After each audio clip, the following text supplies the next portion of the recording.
Hello friends, welcome to Reality Classes. इस video में हम लोग 23 दिसंबर 2018 को जो पेपर हुआ था आपका वीडियो का, उसमें हिंदी पोर्शन में जो 50 क्वेश्चन आए थे वो देखेंगे। यदि आप इस चैनल पर पहली बार वीडियो देख रहे हैं तो आपको मैं बता दूं कि वीडियो जो री एग्ज़ाम आपका 26 और 27 जून को होने वाला है, उसके लिए हिंदी और जीके पोर्शन में काफ़ी चीज़ें मैंने कवर की हैं, और वो भी केवल टू द पॉइंट है, प्रिसाइज मटेरियल है, छोटे वीडियो हैं, उनसे आप अपना क्विक रिवीजन कर सकते हैं। और जो 2018 में पेपर हुए थे तो 22 और 23 दिसंबर में 4 पेपर टोटल हुए थे। तो 22 दिसंबर के दोनों जो पेपर हुए थे उसके हिंदी और जीके के पोर्शन के क्वेश्चन मैं करा चुका हूँ। और इस वीडियो में हम लोग 23 दिसंबर का जो पहले शिफ्ट था उसमें जो पेपर हुआ था उसका हिंदी के 50 क्वेश्चन देखेंगे। तो सबसे पहले इसमें दिया गया है पैसेज, और उस पर बेस्ड एक क्वेश्चन है कि इसका शीर्षक बताना है। तो चलिए पढ़ते हैं पैसेज। उत्साह की गिनती अच्छे गुणों में होती है। किसी भाव के अच्छे या बुरे होने का निश्चय अधिकतर उसको प्रवृत्ति के शुभ या अशुभ के परिणाम के विचार से होता है। वही उत्साह जो कर्तव्य कर्मों के प्रति इतना सुंदर दिखाई पड़ता है, अकर्तव्य कर्मों की ओर होने पर वैसा श्लाघ्य प्रतीत नहीं होता। आत्मरक्षा, पर रक्षा, देश रक्षा आदि के निमित्त साहस की जो उमंग देखी जाती है, उसके सौंदर्य को परपीड़न, डकैती आदि कर्मों का साहस कभी नहीं पहुंच सकता। यह बात होते हुए भी विशुद्ध उत्साह या साहस की प्रशंसा संसार में थोड़ी बहुत ही होती है। अत्याचारियों या डाकुओं के शौर्य व साहस की कथाएं भी लोग तारीफ करते हुए भी सुनते हैं। तो ये हो गया आपका पैसेज। तो इसका शीर्षक पूछ रहा है। तो इसमें जब ऑप्शन आप चारों देखोगे ना, तो इसमें उत्साह ये ना इसका सबसे सटीक शीर्षक लग रहा है, और एक ही क्वेश्चन इस पे बेस्ड पूछा गया, उसके बाद दूसरा पैसेज दिया है। तो पहले पैसेज उतना टफ नहीं था, दूसरा पैसेज जो है ना पहले से भी थोड़ा लंबा है। तो चलिए पढ़ते हैं, लेकिन ये कहानी फॉर्म में है तो आपको याद रखने में मतलब आसानी होगी। इसमें जो क्वेश्चन दिया गया वो हम लोग देखेंगे। देखते हैं। कुंती अपने लाडले लाल को, अपने हृदय के टुकड़े को, अपने प्यारे नवजात शिशु को नदी में छोड़कर लौट आई।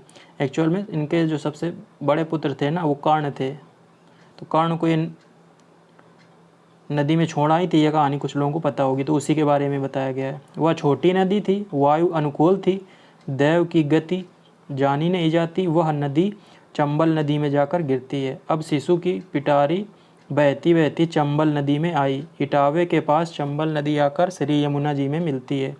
अतः चंबल के प्रवाह के साथ साथ वह भी यमुना जी में आ गई और यमुना जी के साथ प्रयाग की ओर बढ़ी। तीर्थराज प्रयाग में जाकर श्री यमुना जी गंगा जी में मिल जाती हैं। अतः अब वह मंजूषा शिशु को लेकर काशी की ओर बहने लगी। उसके साथ न कोई मल्लाह था, न पथ प्रदर्शक। भाग उसे स्वयं ही बहाकर ले जा रहा था। काशीपुरी, पाटलिपुत्र आदि राज्यों की सीमा को पार करती हुई गंगा जी के प्रवाह के साथ वह मंजूषा बिना किसी रुकावट के आगे बढ़ रही थी। तो नदी के लिए मंजूषा प्रयोग किया गया, वो भी गंगा नदी के लिए। आगे चलकर वह अंग देश की सीमा में पहुंची। अब मानो उसकी यात्रा समाप्त होने लगी। उसी समय चंपा नगरी के राजा अधिरथ अपनी स्त्री राधा और अपने सेवकों के सहित गंगा स्नान करने आए थे। उन्होंने दूर से इतनी इस सुंदर सी पेटी को जाह्नवी की लहरों के साथ कीड़ा करते हुए देखा। तो इसमें देखो गंगा जी को जाह्नवी बोला गया है। अंत में उन्होंने अपने सेवकों को आज्ञा दी, सामने यह जो मंजूषा बहती जा रही थी उसे पकड़ कर लाओ। तो ये हो गया आपका पैसेज। अब हम लोग देखते हैं क्वेश्चन देखते हैं। यदि पैसेज की दोबारा ज़रूरत होगी तो हम लोग ऊपर जाएंगे। तो क्या बोल रहा है, कुंती अपने नवजात सुकुमार शिशु को कहाँ छोड़कर आई थी? तो तालाब, नदी, समुद्र, कुआं। तो नदी में छोड़ के आई थी। बी ऑप्शन आपका सही है। मंजूषा को कौन लेकर जा रहा था? अब मंजूषा देखो ऊपर शब्द प्रयुक्त हुआ है, तो उसी आधार पे देखते हैं कहाँ पे पहली बार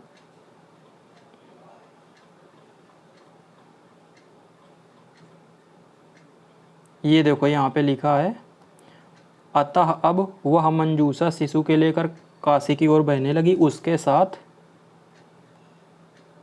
ना कोई मल्लाह था न पथ प्रदर्शक, भाग्य उसे स्वयं ही बहा कर ले जा रहा था। तो देखते हैं इसमें भाग्य ऑप्शन है क्या। देखो भाग्य ऑप्शन है ना डी, तो यही सही होगा। अगले क्वेश्चन में चलते हैं। राजा अधिरथ ने सेवकों को क्या आज्ञा दी थी। सबसे लास्ट में आज्ञा दी थी वो भी देख लेते हैं। अंत में उन्होंने अपने सेवकों को आज्ञा दी, सामने यह जो मंजूषा बहती जा रही है उसे पकड़कर लाओ।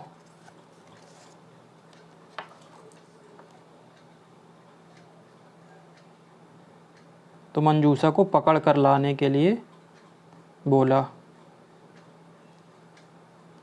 तो ए ऑप्शन आपका सही है। जो बोले जा रहा है उसी का हम लोग प्रयोग करेंगे। पैसेज में कभी भी अपना दिमाग नहीं लगाना। अब इसमें कुछ लोग सोच रहे होंगे जो राजा अधिरथ है ना, वो राजा थे क्या कर्ण के, जो वैसे मतलब पिताजी थे, और जो राधा थी वैसे तो कई बार इनको गरीब दिखाया गया है, लेकिन अब हमको इसी पे फॉलो करना है पैसेज में जो दिया गया है। चंपा नगरी के राजा किसके साथ गंगा स्नान करने आए थे। चलो ये भी देख लेते हैं, किसके साथ गंगा स्नान करने आए थे। तो ये देखो लिखा, चंपा नगरी के राजा अधिरथ अपनी स्त्री राधा और अपने सेवकों सहित गंगा स्नान करने आए थे।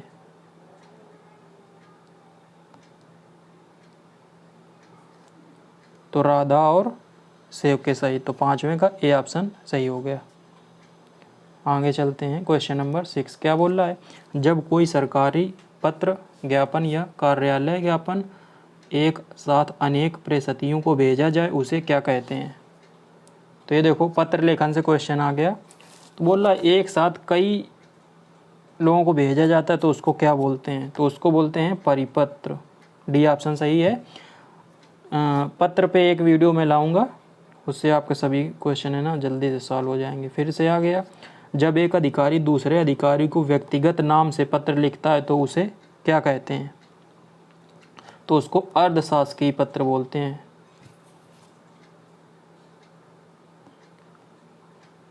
अगला क्वेश्चन फिर से आ गया, एक विद्यार्थी को अपने स्कूल के प्रधानाचार्य को अभिनिवेदन में क्या लिखना चाहिए। तो स्कूल के प्रधानाचार्य को विद्यार्थी लिखेगा तो क्या लिखेगा, आपका आज्ञाकारी शिष्य। क्वेश्चन नंबर 9, संक्षेपण मूल पाठ से कितने शब्दों में लिखना चाहिए।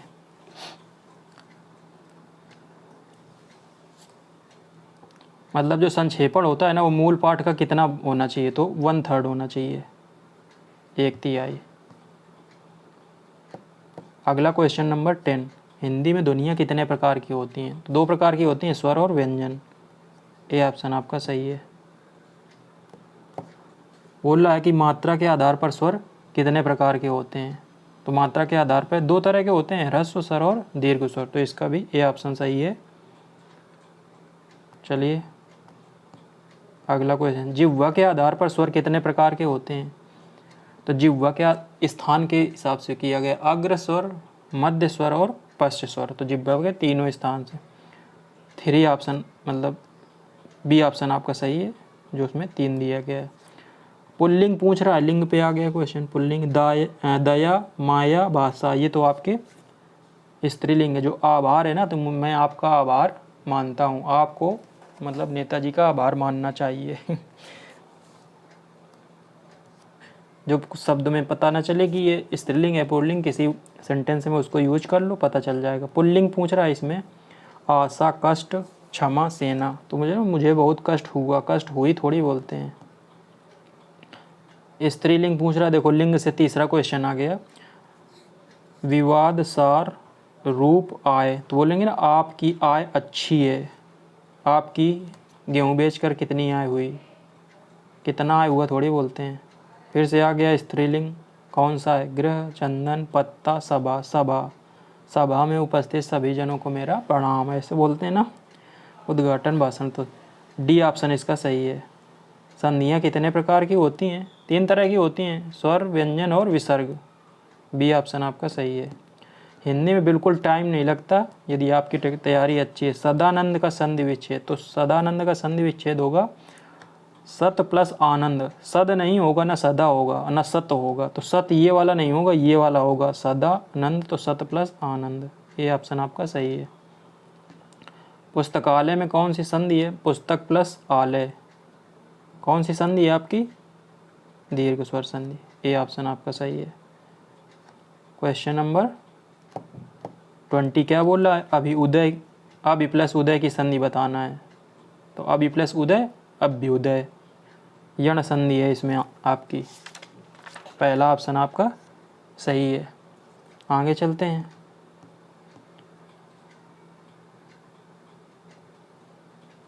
यथासंभव में समास पूछ रहा है। तो यथासंभव में जो यथा लगा है ना, ये अव्यय है, अव्ययी भाव समास है। ये ऑप्शन आपका सही है। परमेश्वर में आपसे समास पूछ रहा है। तो परमेश्वर मतलब परम है जो ईश्वर। तो परम जो है ना वो विशेषण है और ईश्वर विशेष है। तो विशेषण विशेष जिसमें होते हैं ना वो हो गया आपका कर्मधारय समास। बी ऑप्शन सही है। अध्यक्ष में उपसर्ग पूछ रहा है आपसे क्या है? तो अध्यक्ष को अलग अलग करोगे तो क्या हो जाएगा? आदि प्लस अक्ष। आदि आपका 1 मिनट। इसमें तो कोई ऑप्शन ही नहीं दिया गया। तो ये अभी जो लिखा है ना, तो इसका तो हो सकता है सभी को बराबर मिले, अधि ही होगा। क्वेश्चन नंबर 24, संग्राम में उपसर्ग बताइए। तो संग्राम का जब संधि विच्छेद करोगे आप ना तो हो जाएगा सम, लेकिन इसमें हलंत लगेगी प्लस ग्राम।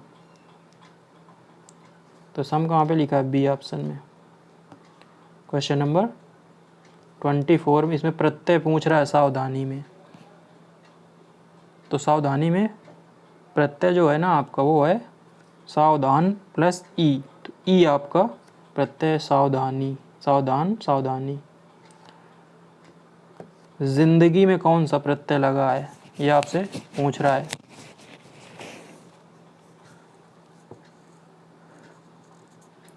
आंसर करने की आप कोशिश कीजिए।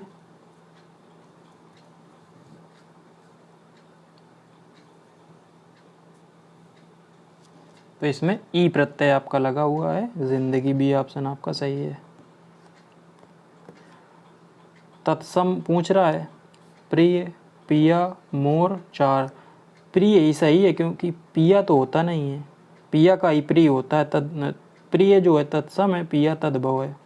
मोर का मयूर होता है, चार का चत्वारी होता है, चतुर्थ।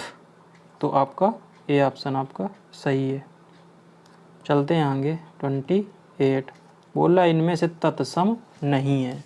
वचन, श्लाका, तिक्त। देखो 4 आया था ना, तो 4 का चतुर्थ या चत्वारी। डी ऑप्शन आपका सही है। 4 जो है ना वो तत्सम नहीं है, तद्भव। विदेशज शब्द पूछ रहा है, इसमें कौन सा है? तो पहला जो ऑप्शन दिया गया है ना रिक्शा, रिक्शा ना ये जापानी भाषा का शब्द है। ए ऑप्शन आपका सही है। जूता, तेंदुआ, नाव, ये आपके विदेशज नहीं है। गाय में कौन सी संज्ञा है? अब आपसे गाय बोल दिया गया तो कौन सी संज्ञा है? गाय जाति। बी ऑप्शन आपका सही है।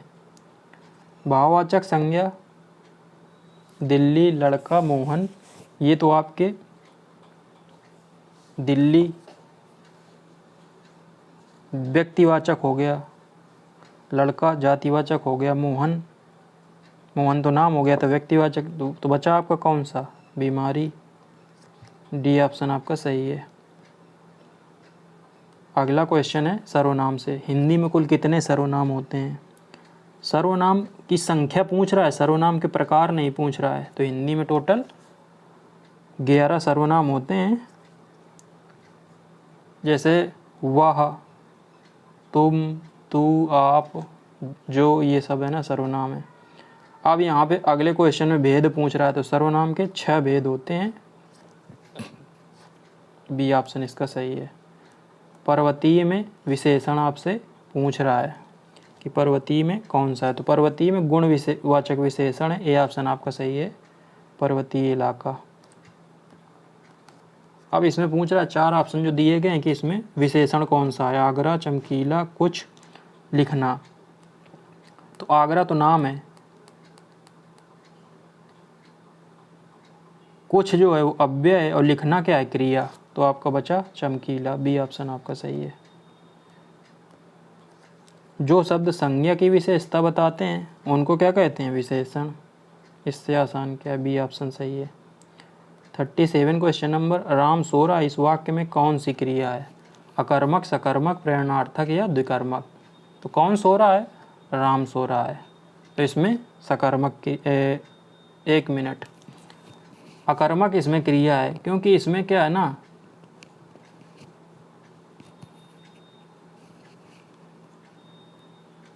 हाँ अब इसमें सोने का असर राम पे हो रहा है ना, तो ये हो गई आपकी अकर्मक। सकर्मक में क्या होता है, क्रिया का असर कर्म पे पड़ता है, यहाँ पे कर्ता पे पड़ रहा है, तो हो गई आपका अकर्मक।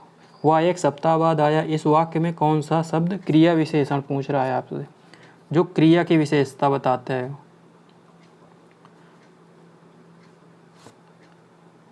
तो इसमें जो बाद लिखा है ना वो आने की बता रहा है कि 1 सप्ताह के बाद आया, सी ऑप्शन सही है। क्वेश्चन नंबर 39 क्या बोल रहा है, सेनाएं युद्ध क्षेत्र में आगे बढ़ी, इस वाक्य में संबंधवाचक शब्द बताना है। तो जो आगे लिखा है ना ये आपका संबंधवाचक शब्द है, सी। अगला क्वेश्चन नंबर 40 क्या बोल रहा है, वह आया और मैं गया, इस वाक्य में समुच्चय बोधक शब्द बताइए। वह आया और मैं गया,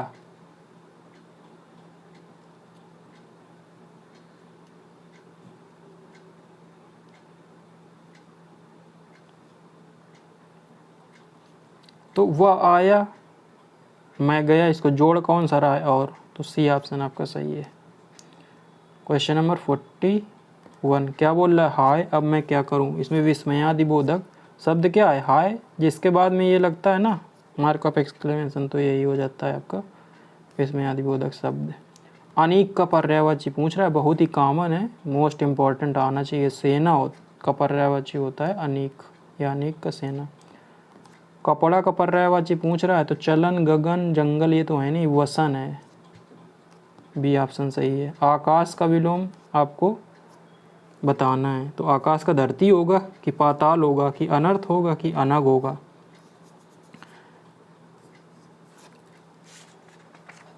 धरती और पाताल में आप लोग कंफ्यूज हो सकते हैं, तो इसका आकाश का होगा पाताल, बी ऑप्शन सही है।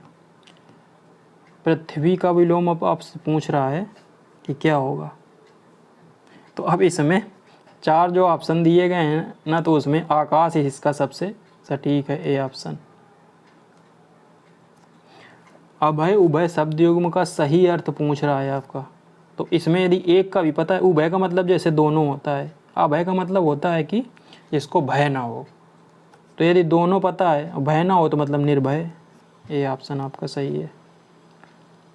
अली, अली ये वाला भी शब्द युग्म का सही अर्थ पूछ रहा है, तो एक का भी यदि आपको पता है तो थोड़ा सा आइडिया लगा सकते हैं।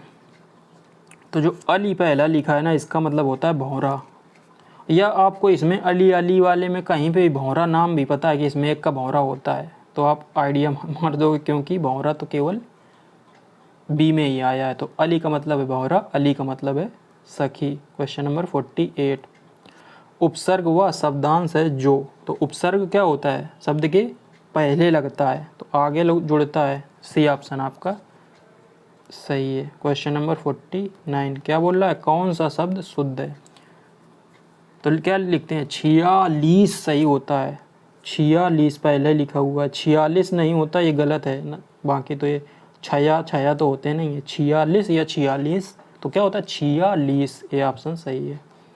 क्वेश्चन नंबर 50 शुद्ध शब्द बताना है इसमें, कि निम्न में से शुद्ध शब्द क्या है, तो देखो इसमें उज्ज्वल जो लिखा है ना उसी में ना जोड़ दिया है तो उज्ज्वलन हो जाएगा। ए ऑप्शन आपका सही है, 2 आधी जा आती हैं इसमें। तो ये हो गए आपके 50 क्वेश्चन हिंदी के। अभी शाम को इसका वीडियो आ जाएगा, उसमें इसी पेपर के 50 क्वेश्चन जो जीके पोर्शन में आए थे वो करवाए जाएंगे। उम्मीद है कि आपको वीडियो अच्छा लगा होगा। मिलते हैं अगले वीडियो में, तब तक के लिए नमस्कार, धन्यवाद।